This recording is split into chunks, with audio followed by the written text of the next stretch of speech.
പരസ്പര സമ്മതത്തോടെയുള്ള വിവാഹേതര ലൈംഗിക ബന്ധം ബലാത്സംഗമായി കണക്കാക്കാനാകില്ലെന്ന് സുപ്രീം കോടതിയുടെ സുപ്രധാന വിധി. ദീർഘകാലം പരസ്പരമുള്ള സമ്മതത്തോടെ ലൈംഗിക ബന്ധത്തിൽ ഏർപ്പെട്ട ശേഷം ബന്ധം തകരുമ്പോൾ സ്ത്രീകൾ ബലാത്സംഗ പരാതിയുമായി വരുന്നത് ദുഃഖകരമാണെന്നും സുപ്രീം കോടതി നിരീക്ഷിച്ചു. ജസ്റ്റിസുമാരായ BV നാഗരത്ന, N കോടീശ്വർ സിംഗ് എന്നിവരടങ്ങിയ ബെഞ്ചിന്റേതാണ് വിധി. ഒരു സ്ത്രീ ദീർഘകാലമായി ഒരു പുരുഷനുമായി ശാരീരിക ബന്ധത്തിൽ ഏർപ്പെടുമ്പോൾ വിവാഹം കഴിക്കാമെന്ന് പുരുഷൻ നൽകിയ വാഗ്ദാനത്തിന്റെ പേരിലാണ് അത്തരം ബന്ധമുണ്ടായതെന്ന് ഉറപ്പിച്ചു പറയാനാവില്ലെന്നും കോടതി നിരീക്ഷിച്ചു. വിവാഹ വാഗ്ദാനം അല്ലാത്ത കാരണങ്ങളാലും ഒരു സ്ത്രീക്ക് പുരുഷനുമായി ശാരീരിക ബന്ധത്തിൽ ഏർപ്പെടാം.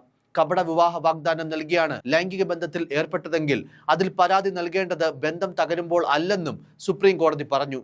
മുംബൈയിലെ ഖാർഗർ പോലീസ് സ്റ്റേഷനിൽ രജിസ്റ്റർ ചെയ്ത ബലാത്സംഗ കേസ് റദ്ദാക്കിക്കൊണ്ടാണ് സുപ്രീം കോടതി നിലപാട് വ്യക്തമാക്കിയത്. മഹേഷ് ദാമു ഖരെ എന്നയാൾക്കെതിരെ വനിത S ജാദവ് നൽകിയ കേസാണ് സുപ്രീം കോടതി റദ്ദാക്കിയത്. വിധവയായ വനിത ജാദവും വിവാഹിതനായ മഹേഷ് ദാമുവും തമ്മിൽ 2008 ബന്ധം തുടങ്ങിയത്. ബന്ധമറിഞ്ഞ മഹേഷ് ഖരെയുടെ ഭാര്യ വനിതയ്ക്കെതിരെ തട്ടിക്കൊണ്ടുപോകൽ പരാതി നൽകിയിരുന്നു. ഈ കേസിന് പിന്നാലെ 2017 വനിത മഹേഷ് ദാമുവിനെതിരെ ബലാത്സംഗ പരാതി നൽകിയത്.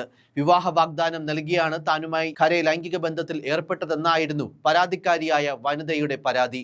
ദീർഘകാലം ഉഭയസമ്മതത്തോടെ ലൈംഗിക ബന്ധത്തിൽ ഏർപ്പെട്ട സ്ത്രീകൾ ബന്ധം തകരുമ്പോൾ ബലാത്സംഗ പരാതിയുമായി വരുന്നത് ദുഃഖകരമാണെന്ന പരാമർശമടക്കമുള്ള സുപ്രീം കോടതി വിധി എന്തായാലും സമൂഹ മാധ്യമങ്ങളിലും വ്യാപകമായ ചർച്ചകൾക്ക് തുടക്കം കുറിച്ചിട്ടുണ്ട്.